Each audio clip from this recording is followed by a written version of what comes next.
Pillars was formed from a merger of three different agencies, and that was a big motivator for myself personally coming to this agency.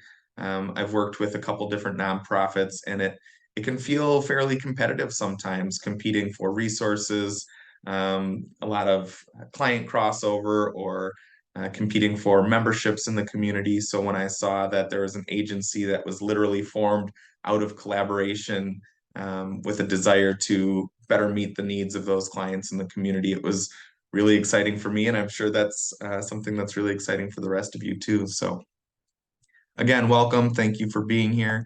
I'm going to pull up our slides here. Give me a moment.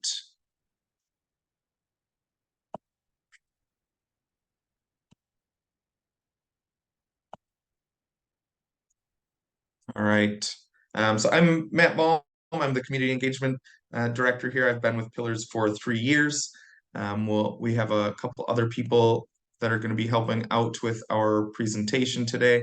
And I think today is going to be a lot more conversational. So certainly if you have questions along the way or something you'd like to interject, we can slow things down a little bit and do it that way too. We do have some time worked into the end of the presentation that maybe I'd like to share some other stories. So if you're somebody that's been here for a while, been with one of our legacy agencies, we'd love to hear how you originally got involved and what you've seen through some of our transitions. And of course, if you are here today, you are part of the Pillars team. So again, you can pop into the chat, introduce yourself, let us know what you're drinking, and maybe how you became connected to Pillars. Sorry, before we jump into presentations, I do have a quick poll here. So I would like to know how long you've been involved with Pillars or one of our legacy agencies. You can pick that you're new here, anywhere up to 10 to 20 years. There could potentially even be a few folks beyond 20 years. So let us know that in the chat. I'll give it a little bit to get your guys' answers in there. I know some people might be doing some math, counting backwards to see how long they've been engaged. Looks like we've got about half of our participants. A few more still trickling in. So it looks like quite a few people, about 8 people on the call here that have been involved since one of our legacy agencies.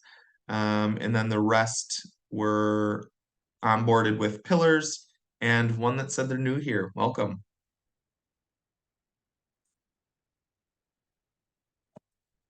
And we can share those results. Are you guys seeing the results on your screen? Yeah. Okay. So you can see we're kind of a little all over the board. We've got a few different answers, and it looks like some of you answered the second question as well. Great. Which agency you came into. So it's a pretty good mix there too. It's great to see some people from each legacy organization there. And about a third of us joined with Pillars. Fantastic. I'm going to close the poll there. For our presenters today, we've asked them to share just about like 3 to 5 minutes about the organization that they started with. So we have Rachel Youngquist. She started with Housing Partnership of the Fox Cities. Rachel is currently our Stable Housing Director. So we're fortunate to have Rachel here today and with Pillars still to this day. Amy Van Straten is one of our board members. She's our board treasurer, and she comes to us from Homeless Connections. And Connie Rather is going to be presenting on the Fox Valley Warming Shelter. So I'm actually going to stop sharing my screen. Again, we're going to have this stay a little more conversational, and we're going to jump over to Rachel. Rachel, welcome. Oh, you're still muted. Sorry about that. Thank you. I am Rachel Youngquist. I began with Housing Partnership in February of 2013, and I was the Deputy Director for Housing Partnership. Housing Partnership of the Fox Cities began in 1986. It was a joint response between the City of Appleton and a group of volunteers. They started using CDBG money to purchase houses, volunteers to rehab them, and then use them as a rent-to-own properties for families that did not have stable housing in place. Some of these volunteers are still with Pillars 37 years later, volunteering as part of our honorary crew on Tuesday mornings. In 2000, Housing Partnership hired their first case manager when it was realized that people needed more support than just a home. In 2005, Kathy Camps, the executive director of the Housing Partnership at that time, began a big expansion with the addition of our 25-unit Wireworks and a 10-unit Peter Street apartments, which were made possible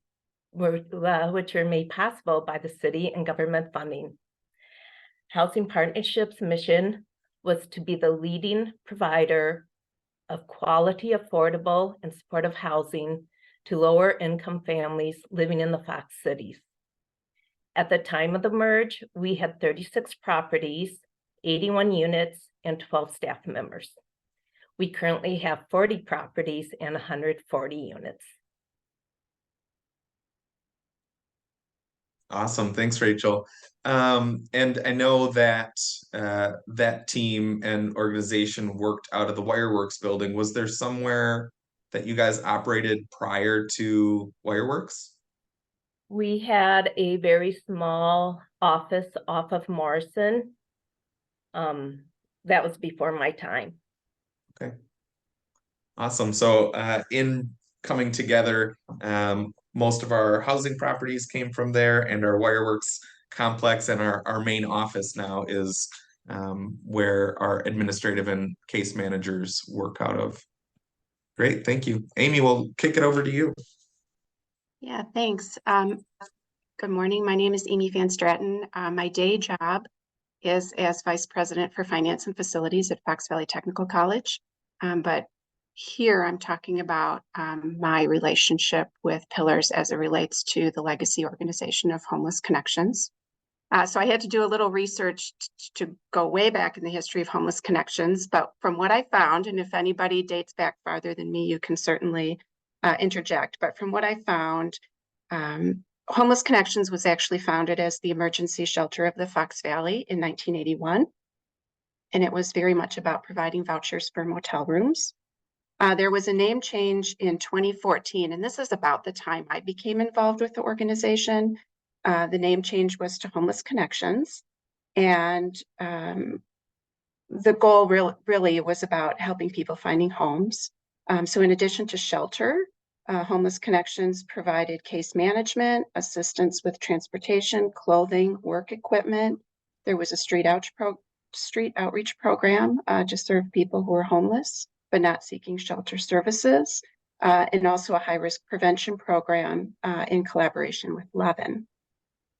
So as I said, this is about the time I became involved with Homeless Connections. My very first recollection was as serving meals. And if my memory serves me correctly, my very first meal I served, Jenny Eichelberg was there.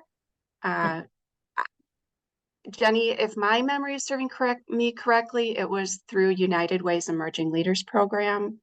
I don't. Good memory. Good memory. Yeah. Yes. Okay. So that was my very first. I'm 50 now, and that's a 40 and under program. So over 10 years ago. I also participated in the Leadership Fox Cities program and got paired up with Carlin, who I think is still a Pillars employee, right? Or no, okay, she was at the time a Homeless Connections employee. She and I were paired up on a service project, and our project was to redo the toy room at the shelter. So I was involved there. And then I got asked to join the finance committee. So I joined the finance committee in 2016. And then Jerome asked me to join the board of Homeless Connections in 2017. And then the merger into Pillars happened in 2018, and I stayed on as a representative board member. So that's my story and the Homeless Connections story. Excellent. Thanks, Amy. Yeah. I think this is such a great topic for us to talk about, and I'm glad that we're recording it so that we can record and keep all of this history too. It'll be a nice conversation to come back to in the future. All right, then we'll kick it over to Connie. Okay, thanks, Connie Rather, and I am presently on the board of Pillars, but was involved with the warming shelters. So I found this quote, and I love it. Margaret Mead said, "Never doubt that a small group of thoughtful, committed citizens can change the world. Indeed, it's the only thing that ever has." That was very true. A small group changed their little corner of the world, starting with their dream. It was the belief that every person deserves a safe and warm place to stay that drove Don and Carol Stegbauer to champion the cause of providing a safe haven for men and women experiencing homelessness here in the Valley. Don, who unfortunately died before he saw the shelter become a reality, but Don and his wife and the other folks who became the warming shelter board realized that because the only shelter in Appleton, then the emergency shelter of the Fox Valley, served children, there were folks that were not able to be at that shelter. Those were people actively using certain substances and those with some criminal convictions. They weren't able to stay. But the people on the board believed that everyone is entitled to a bed and a warm meal, and thus they started thinking about a warming shelter. In 2008, it was a rotating shelter. It moved weekly among dozens of area churches. The shelter board, eventually the staff, plus church volunteers prepared and served an evening meal, provided a place for people to sleep, and sent them off in the morning, again with food to help them through the day. This worked, but it was a lot of work, so the board started looking for land. The building that still serves as now the Pillars Adult Shelter opened on October 24th of 2010. And when it had its own building, it stayed open all year round as opposed to just the winter. Its mission being to provide overnight temporary shelter to homeless adult men and women and to address other needs by collaborating with community resources. The board continued to be a working board, doing everything, mowing the lawn, coordinating volunteers, writing the newsletter, painting the walls. Therese Jansen, one of the founding board members in her 70s, still drove to Lamers Dairy every week, collected the donated 20 gallons of milk and carried them into the shelter. In 2015, a new mission statement was adopted. The Fox Valley Warming Shelter provides overnight temporary shelter to adult men and women who are homeless and collaborates with community resources to pave a path toward self-sufficiency. This reflected the move from it being a warming shelter, which mainly served to give folks food and a safe place to sleep, to a place where clients received as much help as possible to make their homeless experience as short as possible, and to assist them in transitioning to permanent housing. This required more staff with training, and a commitment to truly engage clients in their struggles. I started at the shelter in 2011 as a volunteer coordinator after having retired from Lutheran Social Services. It was a part-time position at the time. About 3,000 people a year volunteered. Many of those were people who started with the shelter through their churches and continued, and some continue to this day. They made and served meals, helped staff with cleaning and laundry, and they filled 3 shifts every night. 8 to midnight, midnight to 4 a.m., and 4 to 8 a.m. Those were some shifts to fill, let me tell you.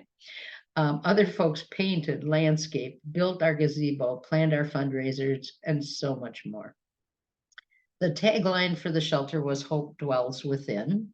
I believe that was when Scott Peoples was the director. They've really only had a few, I think 3 directors since inception. Thanks to the devoted and dedicated founders, the volunteers, the staff, and all those who have made the transition from the warming shelter to what is now the Pillars Adult Shelter, that hope continues to shine through. Thank you so much, Connie. I really think that it's amazing to hear the elements of each agency and see how they've kind of really stuck together and helped build what Pillars is today. And a lot of those same philosophies and the same mindsets we hold on to today. And it's just the structure and the name that has changed. So I think it's great to hear how many volunteers have crossed over and stuck with us along the way. I'm going to pull our slide deck back up here quick. So we are going to move on from our legacy agencies to the merge. So I wanted to bring in Steve. Steve is currently our board president. Steve was around during the merge and has a good perception of kind of how that all worked and how the pieces came together. So I wanted to introduce Steve, and we will kick it over to you to hear about the merge. Great, thanks, Matt.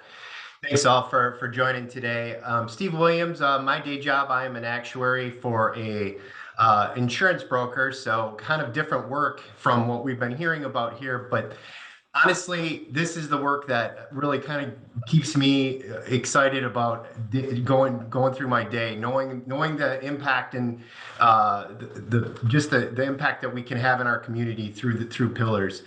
But just a few highlights about the merger. So Project Quattro was the original name of the merger, and it began in 2017 in response to a study that recommended 4 nonprofits in the region come together. So the 3 that we've heard about before, as well as COTS.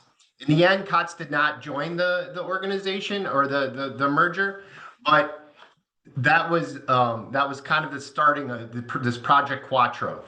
And it was the goodwill on Richmond where the leaders of the 3 organizations met to discuss and work with a consultant who specialized in this kind of work to pull the organizations together. The consultant led the discussions and really took the group through her process that she's specialized in bringing nonprofits together, like from a merger's perspective. And one of the first tasks of this group was to decide, what is this organization going to be? How can we serve our community better? And at the same time, what is the merger not about? The merger was not about cutting costs and trying to figure out a way to increase profits and so on and so forth, where you normally hear from mergers in the for-profit space. But really, it was about how can we serve our community better? How can we bring these organizations together? One place to go and provide that continuum of services. We've heard from Connie and Amy and Rachel talking about what the different organizations offer, and you can see how really they can come together and provide that continuum of services that Matt's been talking about too. So working with that team, figuring out headcount, figuring out how do we approach this, how do we figure out how to get all these things done in the new organization was really kind of the focus with that consultant. And then the group also worked with an outside attorney based in Madison to really make sure that all the appropriate filing and legal documentation was put together, and importantly, certify the financials and do the due diligence on the financial side to make sure that the organization would be solvent from the start. And also the group worked with an outside marketing firm to come up with the branding and the communication and how it faces out with the community, and really kind of giving it its brand and the new organization's feel. And the most important thing that marketing firm did was come up with the new name of the organization, or work with the group to come up with the new name. Pillars was chosen because rarely do pillars stand alone, and they're stronger together. And they support something larger than themselves. So that's kind of the idea of pillars. And when you hear that word and think of those statements, you can kind of visualize what we're doing here, and all that we provide for the community. So on October 1st, 2018, that's what happened. Pillars began doing just that. And from a logistics standpoint, the groups came in under the infrastructure of the housing partnership through their using their IT, their HR resources, their payroll. So kind of came into the housing partnership and rebranded as Pillars. And just want to give a special thanks to a couple organizations, the J.J. Keller Foundation, the U.S. Venture, Schmidt Family Foundation, United Way and Community Foundation for the support they gave the group to do this, to come together. So, and of course, thanks to the community and a lot of folks on this call as well. So thank you again. And that's how we came to become a merged organization. That's fantastic. Thanks, Steve. And I love that you brought in the community element, because Pillars is a community resource. We're here to work with the community. We couldn't do this work without the community. You know, it's the community that recognized the need. Coming back to Connie's quote, it's the community that came together to make an impact. And we continue to need that support, and we continue to do the work as the work becomes not only more challenging, but a greater need in the community. We're seeing numbers increase year after year, and we know that that people still need Pillars to be here and help through that housing journey. So shifting from our legacy agencies through the merge, I want to give Lisa a chance to talk about our past 5 years, coming back to us celebrating 5 years of Pillars and some of those accomplishments and what's changed over the years. So Lisa, we'll kick it over to you. Thanks, Matt. I'm Lisa Strandberg. I'm the executive director here at Pillars. It's just over a year since I stepped into the role, and I feel incredibly humbled to be talking about the first 5 years of the organization, because I am a newbie, actually. I wasn't here for all 5 of the first 5 years. I joined Pillars in June 2020 as community engagement director. Stepped into the ED role, as I mentioned, just a year ago. But I did watch the merger from out in the community. I have been in the nonprofit sector since 2011. And what I would say is that those first 5 years were characterized by 3 things: by collaboration, by innovation, and by optimism. And you all know that you've heard over and over and over this morning already about collaboration. At the time that the merger happened, our funding partners out in the community were really encouraging collaboration in many spaces, in many ways, in many forms.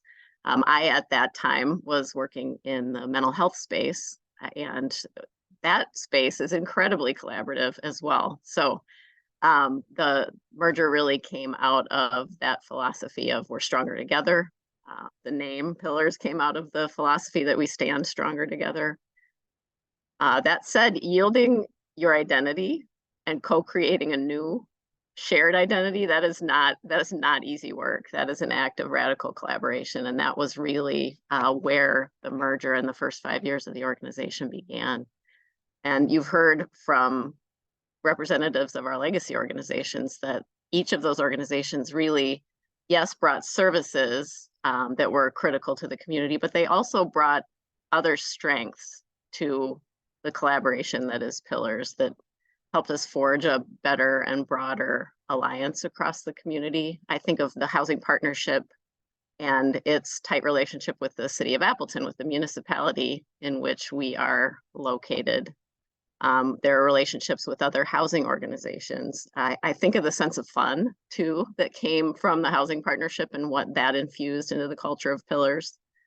With the warming shelter, that wide sweep of engagement with faith communities. It's really incredible and so important to who Pillars is today, and all those volunteers and the responsiveness is what I think of when I think of the warming shelter and what that brought to Pillars culture. And with Homeless Connections, I really think of governance. I think of you heard about the relationship through emerging leaders, through United, with some of those corporate business relationships and some of the structure. So really bringing together a whole bunch of good stuff and packing that into one organization was so key in the early formation of Pillars.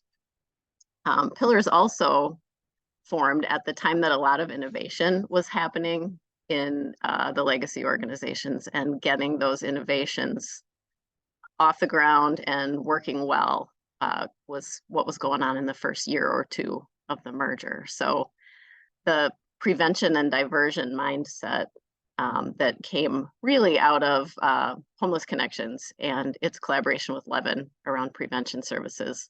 Those prevention services became a model here in the state, really, and are still very central to what we do. It is much easier to keep someone housed than it is to find them housing after they've lost it, and that's what prevention and diversion are all about. So that was an innovation that was taking shape in those early years of the merger. Our resource center was another critical resource, for lack of a better word, in the community that filled a gap.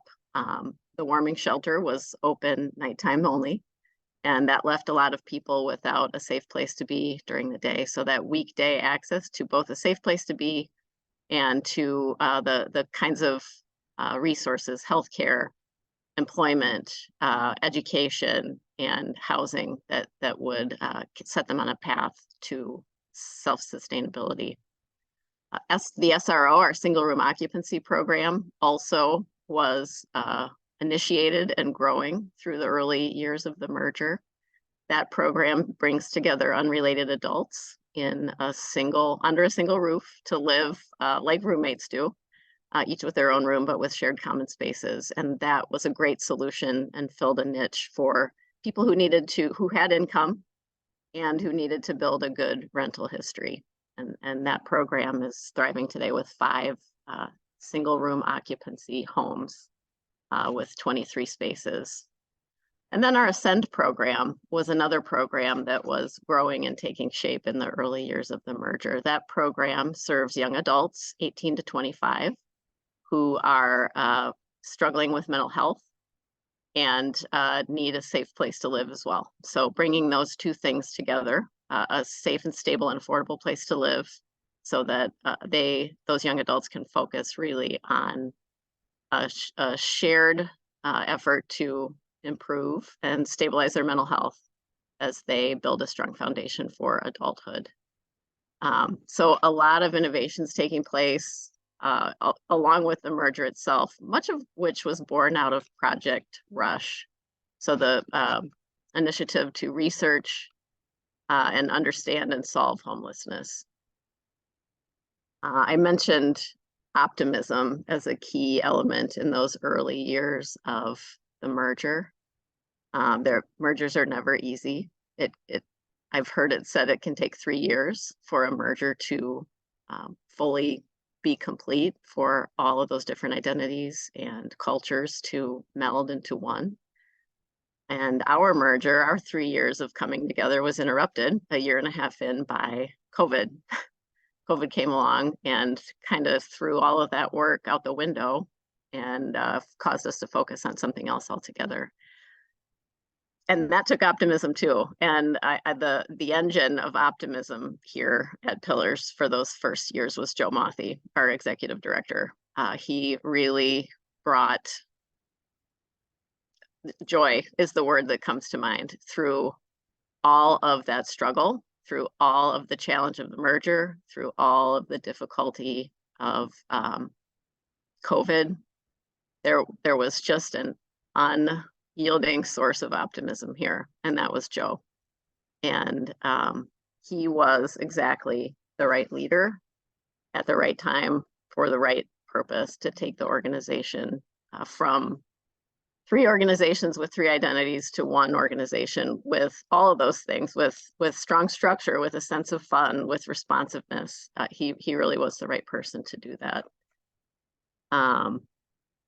I mentioned COVID, and those of you who've joined us for conversations before, you've heard plenty. You've heard plenty about how we responded to COVID. So I'm going to keep that brief. But you may remember that for 3 months, is anybody watching the morning show? Has anybody watched the morning show on Apple TV? One of their seasons was really focused on COVID response. And I've been watching that and kind of reliving those early days and remembering what that felt like. Nobody knew what was going on. Nobody knew how it was transmitted. So we took all of our single adult clients and moved them to a hotel for 3 months as an organization. And I was joining the organization the week before all of those folks were coming back from the hotel and back into our shelters again. And I'm looking at Tony Schneider because then we were trying to figure out how to get meals going again when all of our volunteers had sort of holed up at home, rightly so. And boy, it was a wild time. It was a really wild time. One of the gifts of the merger was that once we were back in shelter and working out how to operate congregate living during a global pandemic, was that we also had access to all of those housing units that you heard about earlier. And we're able to flexibly repurpose housing units as we needed them to quarantine and isolate clients, so that as we were testing and as cases were cropping up, sometimes many cases at once, we were able to get those folks into a safe place. Sometimes that was a hotel. Often it was one of our own housing units that we used for that purpose. And we could keep families together in a space when a whole family went down with the virus. So the pandemic took a real toll on our team, just as it did in healthcare, just as it did in education. It took a real toll on the Pillars team. And turnover was a huge challenge for us through those years. We peaked out at agency-wide 75% annualized turnover. And that was last summer of 22. In crisis housing, though, where folks were frontline day in, day out every day, the peak turnover rate was 95%. So really exhausting for the folks who stuck around. Lots of training, continuous hiring, continuous training in an environment where things were ever changing. So it's no surprise, given all of that disruption, that our collaborative focus through the merger was really internal, because learning to collaborate internally across 5 sites at the time, across 3 cultures in the course of constant change, really took a turning inward for a time. So our collaboration was less with the community at large and more with ourselves, I would say, through some of that tough stuff. So we really needed to focus on stabilizing. And as we've come out of COVID and over the last year, we have begun to shift that collaborative focus back out toward our community. In January, our board approved a new vision statement for the organization. And I think that vision statement really, brings to life that shift to opening our arms wide again to the community as we've stabilized as a merged organization. We are turning outward more and more. So our vision statement used to start to lead our community. So it was really a lot about Pillars and who we wanted to be. And I talked about some of the gifts of the merger. One of the challenges of the merger was that in some ways the merger created this monolith. And that was a great thing for concentrating and directing resources to the right place. If someone wanted to support housing and homelessness, they knew exactly where to turn. And in some ways that made it feel a bit like Pillars is all things homelessness, all things housing, that's just not the truth at all. There are many, many other organizations out there working on this issue. And it's not an issue that any one organization or any 3 organizations or any 5 organizations can solve alone. It really takes an entire community working together to address the multitude of issues that underlie homelessness and housing instability. So rather than leading our community, which is what our vision statement used to say, we now have embraced a vision in which we see a creative, compassionate community that collaborates to ensure that episodes of homelessness are rare and brief, to innovate, to find new ways to fill gaps. It's not us, it's not Pillars alone, it's all of us. It's Pillars and our entire community working together that is really going to accomplish that.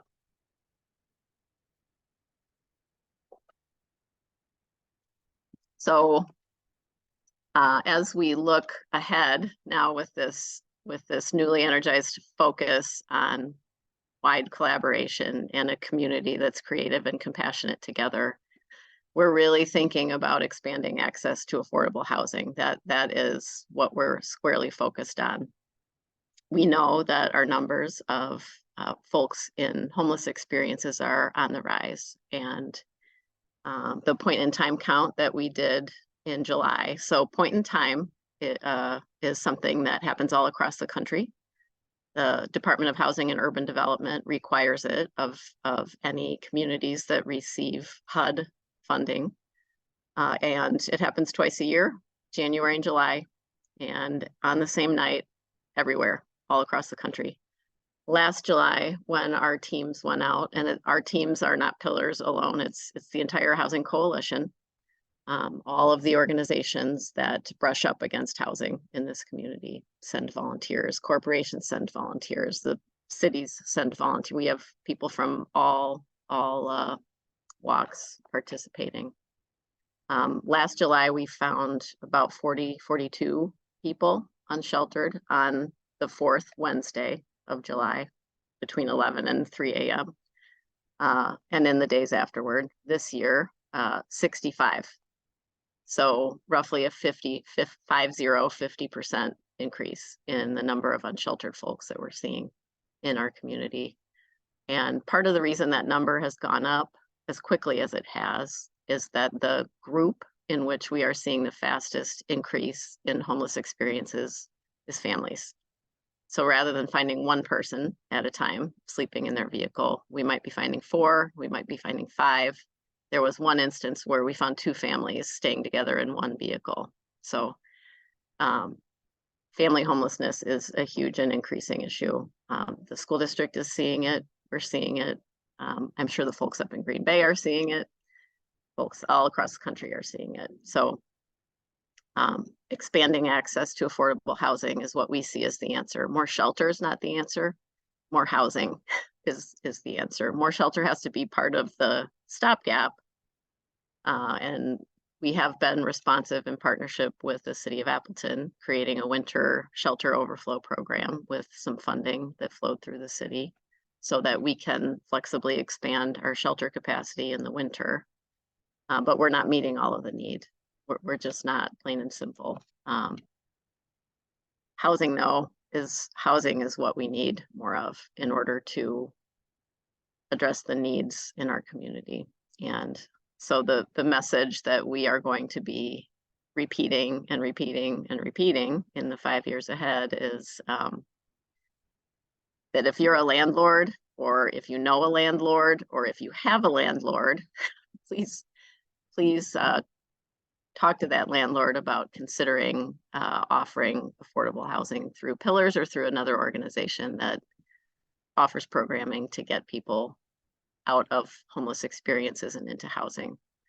That has been one of our greatest challenges in recent years. We've seen the numbers, the percentage of folks that we house successfully out of a homeless experience decrease because of the housing shortage in our community. Housing shortage drives up prices. Prices increasing means that landlords can be more selective.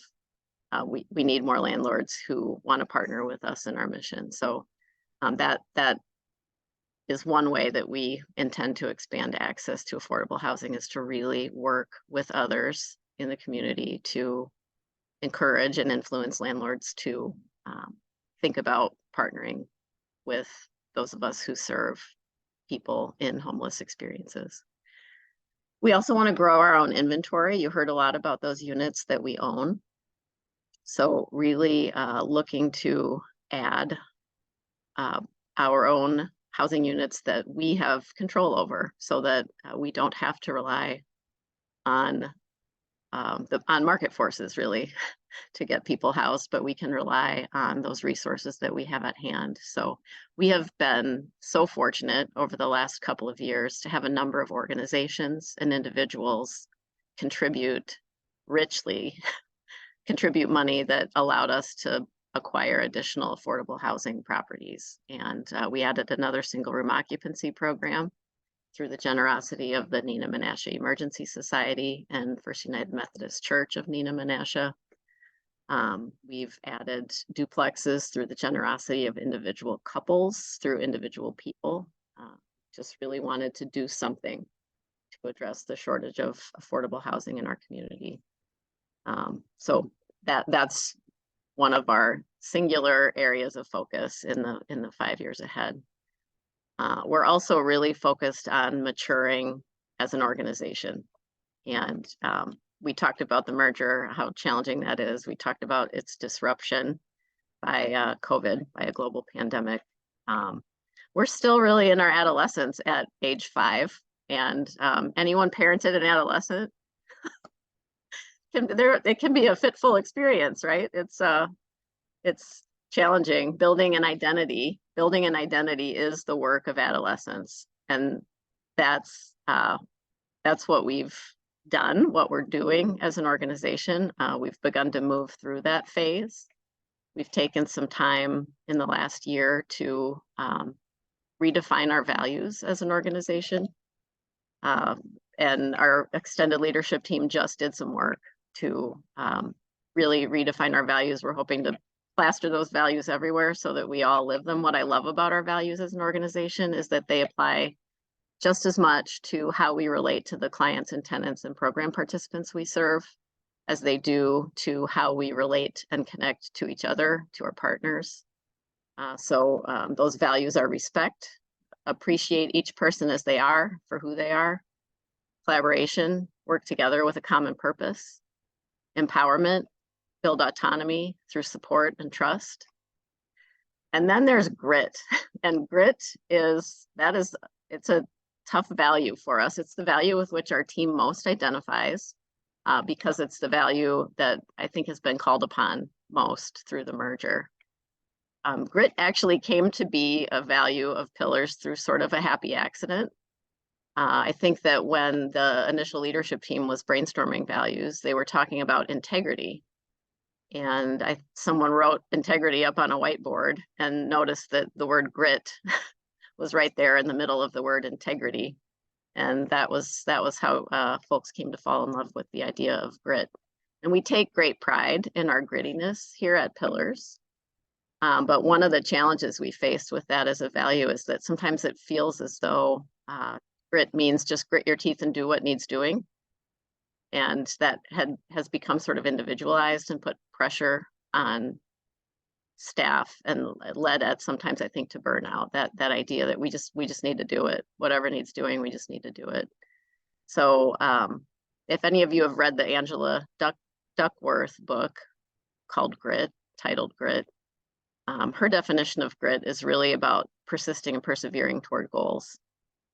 That's all grit is. And so we're looking to, we haven't redefined grit yet because it is a challenging value for us. We're still working to come up with a definition that is reflective of who we are and who we want to be and how we want burden not to fall on the shoulders of any single person, but to be shared among our team. So stay tuned. The work of defining grit is ongoing. So we're really looking forward to the next 5 years. We're celebrating the past 5 years. I've got Dress My Decade apparel on today. We have Spirit Week this week as a team, so we are dressing our decade today.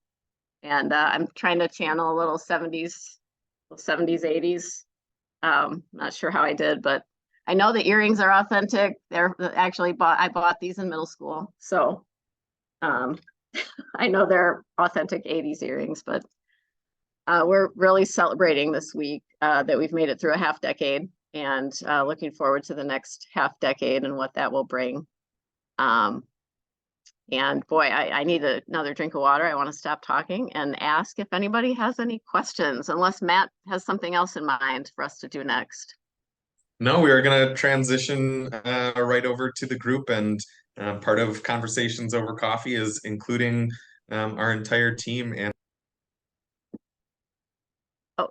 Matt, I muted you. I was trying to mute myself. I clicked the wrong spot. I'm talking too much. Part of Conversations Over Coffee is including our entire team, which includes the community. So we'd love to hear from you, love to hear questions, love to hear stories, whatever you've got.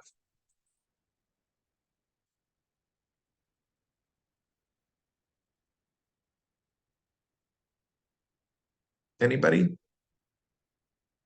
Jenny, any stories you want to share? No, this is so great to hear the history of everything. I was there on the board when the idea came up to start thinking about merging the organizations.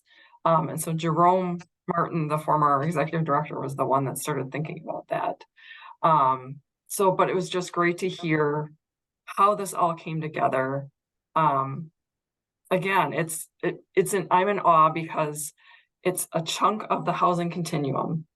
And when we first thought about it, we were thinking about it with the client in mind, that, to have one case manager at,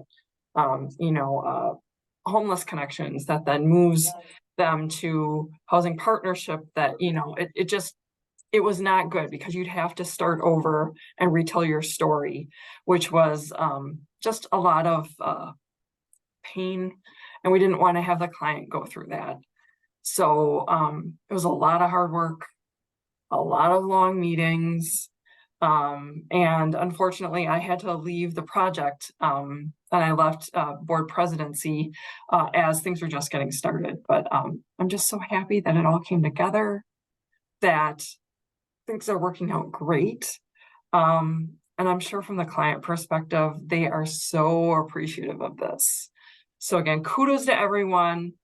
Happy birthday, Pillars. Thank you. I'm curious to hear from one of our community members that maybe was less involved during that time, and kind of if you had a perception or knowledge of the merge happening, or any announcements at the time. Anybody willing to share about that?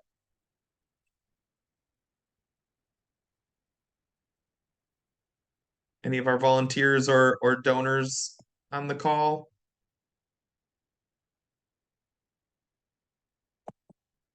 No.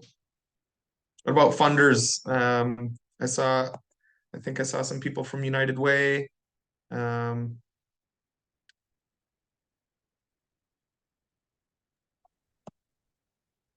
this is Rhonda with United Way.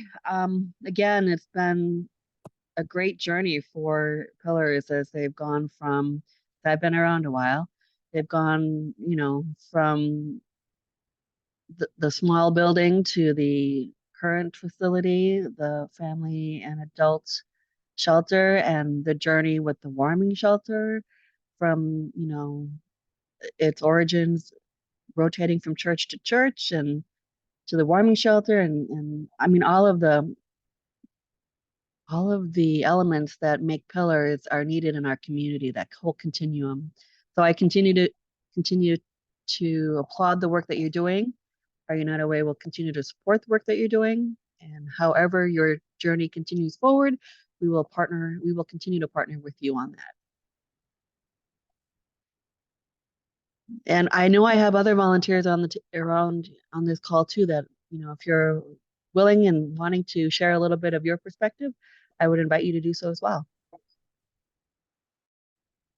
Thanks, Rhonda. I didn't want to directly put you on the spot, so I said generally United Way, but I was hoping that you'd chime in. So thanks for sharing that. Happy to do so. I think another piece of this puzzle that really stands out to me is not just the collaboration, but the trust from the community in allowing this type of experiment to happen and this type of growth, and trusting Pillars to do the work that you're asking us to do and continue supporting us, just like Rhonda and United Way. So thank you.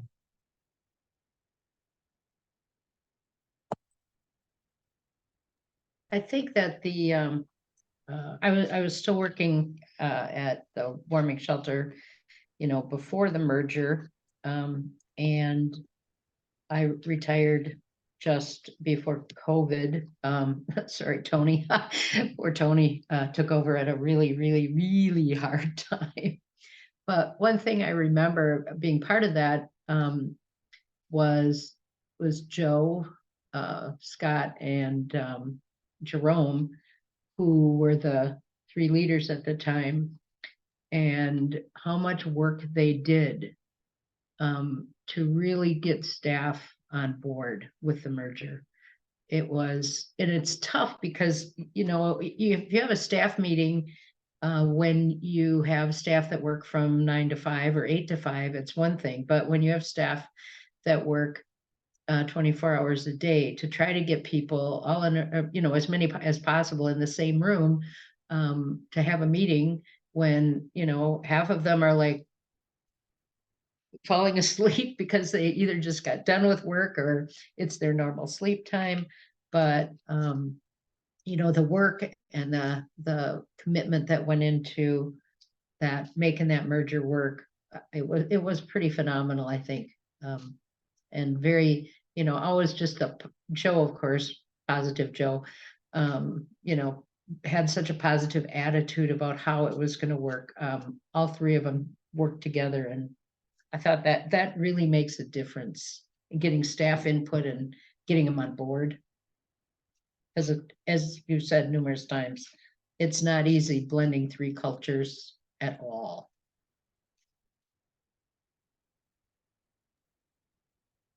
Thanks, Connie. Any final thoughts?